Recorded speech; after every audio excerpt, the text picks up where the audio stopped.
Good afternoon. Welcome to Tribune News on Q, your go-to afternoon news source only here at Daily Tribune. We're live on Daily Tribune's Facebook page, Daily Tribune PH on YouTube, and at Daily Tribune Official on TikTok. For today's headlines.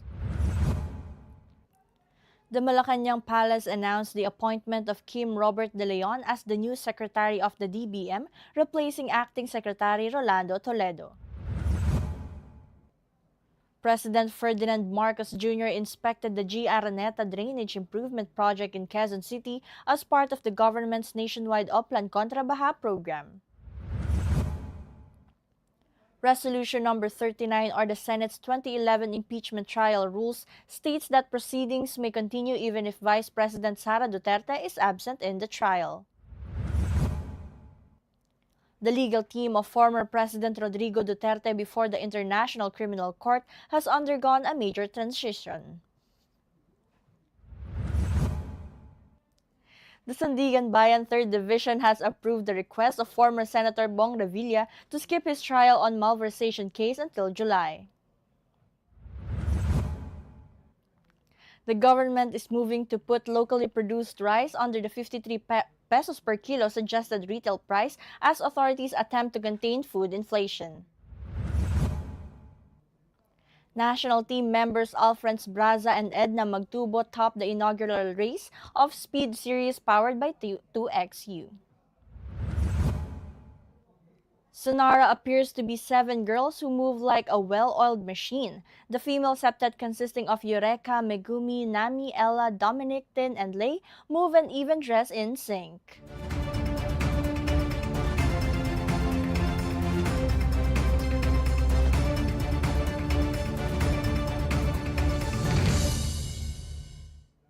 Today is 20th day of May, Wednesday, and I'm Chynna Basillaje bringing you today's top stories. Let's get started.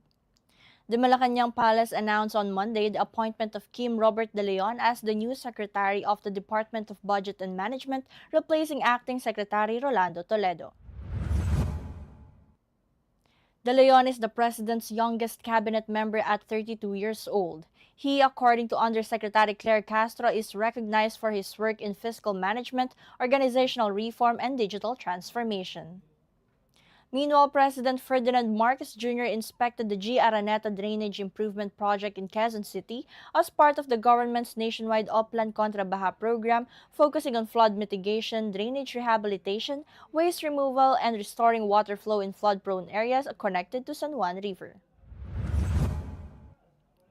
The project involves the installation of two 1.50-meter high-density polyethylene pipes to upgrade the drainage system and reduce recurring flooding in the area with runoff leading to the San Juan River. Marcos was briefed on efforts to clear waterways, improve water flow, and address long-standing flooding causes. He also inspected ongoing pipe-laying works and mobile pumping operations on site. Tinitingnan natin ang mga baha, mga iba't ibang ginagawa natin para mabawasan ang baha. At ito ay isang bahagi lamang. This is only one part of the interventions that we will be making. For example, ito, may drainage, merong nag-desiltation para palalimin yung ilog. Tapos yung nailagay doon ng malaking tubo, yun ay para sa drainage din, para yung magkatubig ay dadalhin dito. Tapos bukod pa ron, meron na tayong pump dito, may bomba na rito para pagka meron na namang tubig na dumarating dito, dahil dito historically pagka masyadong malakas ang ulan o kahit na may ulan, basta may ulan lang, baha agad dito eh. Kaya kailangan natin itong pumping station. Sa susunod siguro ay itong pumping station, temporary lang ito. Sa susunod ay gagawin natin permanent sa malapit-lapit sa San Juan River. At isang bahagi lamang ito sa napakalaking plano. Ito yung mga pinapakita sa atin. Meron tayo kasing NOAA study na ginawa ilang taon na. Ngayon pa lang natin talagang ginagawa lahat ng mga rekomendasyon doon sa study na yon. Kaya halimbawa dito sa lugar na ito, tinitingnan natin.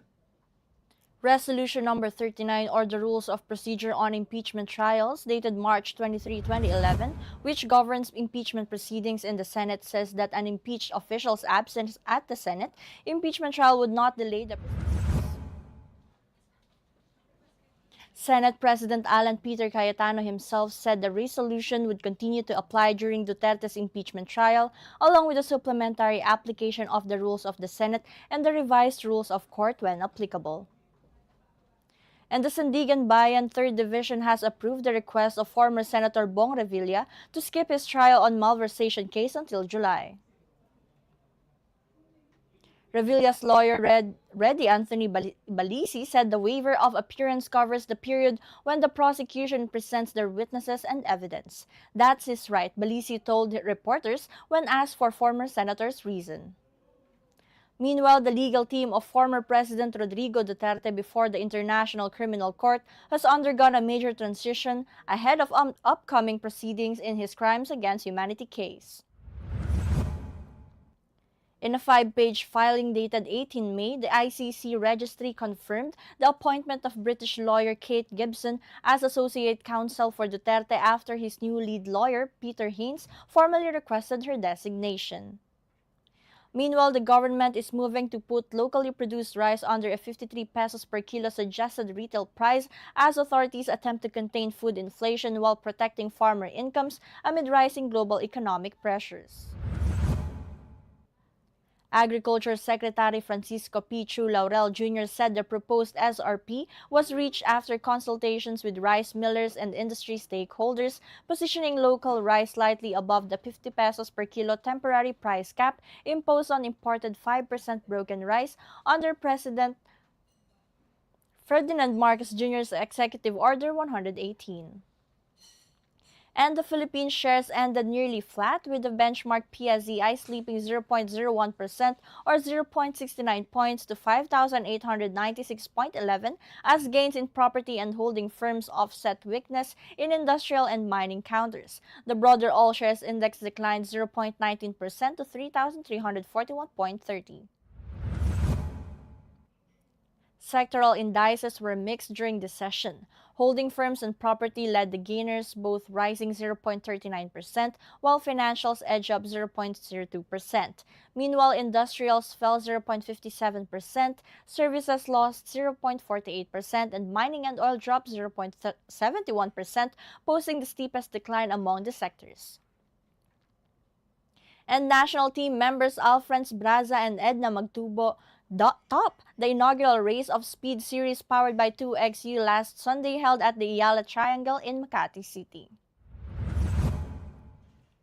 Braza emerged champion in the men's elite category of the 2-kilometer race with a time of 5 minutes and 48 seconds, while Magtubo did the same in the distaff side with a 6-minute plus clocking. Both are with Far Eastern University athletics team and part of the Philippine track and field unit.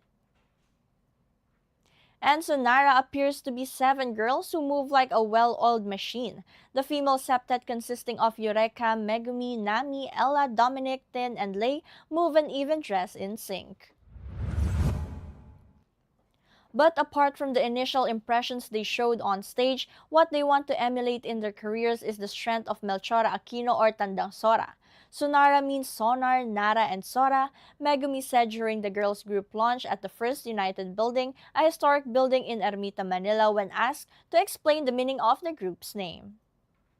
And Katribo, did you know on May 20, 1898, General Emilio Aguinaldo arrived in Manila Bay aboard the American revenue cutter USS Maculoch? By May 20, he was set ashore at Cavite Puerto under the protective shadow of Commodore George Dewey's naval squadron. This pivotal moment marked the end of Aguinaldo's brief exile in Hong Kong and Singapore, effectively igniting the second phase of the Philippine Revolution. And a video now with 8 million views shows a daughter washing dishes while her father jokingly reminds her through a microphone that she should be grateful for the dirty dishes because it means they have food on the table. Pag ikaw ay naguhugas ng maraming pinggan, huwag kang magrereklamo. Ang isipin mo, kaya marami kang hinuhugasan na pinggan dahil meron kayong pagkain. Dahil wala ka naman huhugasan kung wala kayong kinakain. That's all for now. Join us again at 4:30 p.m. still here on Daily Tribune's Facebook page, Daily Tribune PH on YouTube, and at Daily Tribune Official on TikTok. Once again, I am Chynna Basillaje, and this has been Tribune News on Q.